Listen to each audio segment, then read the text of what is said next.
آیا جنرال موبین له جیل څخه راخوشي شوی؟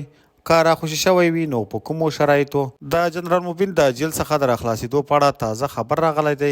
ملګرو که تاسو هم غواړئ چې د دې خبر په اړه پوره معلومات ترلاسه کړئ نو ویډیو تر پایه وګورئ. لکه څنګه چې تاسو ته معلومه ده چې د افغانستان او پاکستان ترمنځ حالات ډیر زیات خراب دي او ورځ تر بلې ترنګلتیاوې زیاتیږي او په سوشل میډیا د افغانستان او پاکستان یوزران په یو بل پسې سپکې سپورې وایي چې د دغو جملې څخه یو جنرال موبین هم و چې وخت ناوخته به په پاکستان پسې خبرې کولې چې بیا د جنرال موبین د توندې رویې په وجه باندې د کوزي پښتونخوا ځینې مولوي صاحبانو هم د افغانستان حکومت ته شکایت وکړ او ویل چې باید دا منع شي چې همداسې د افغانستان حکومت جنرال موبین ته وارنینګ ورکړی خو هغه بیا هم نه و منع شوی چې بیا د افغانستان حکومت دی بندي کړ. خو اوس په سوشل میډیا یو خبر چلیږي چې پکې ویل کېږي د افغانستان حکومت جنرال موبین خان له جیل څخه آزاد کړی دی او خپل کور ته لیږلی.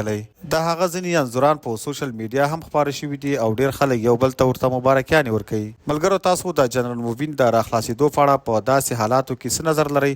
آیا هغه پر اختیار راخلاص شوی او که نه؟ خپل نظر مو راسره په کمنټ کې خامخا ولیکئ.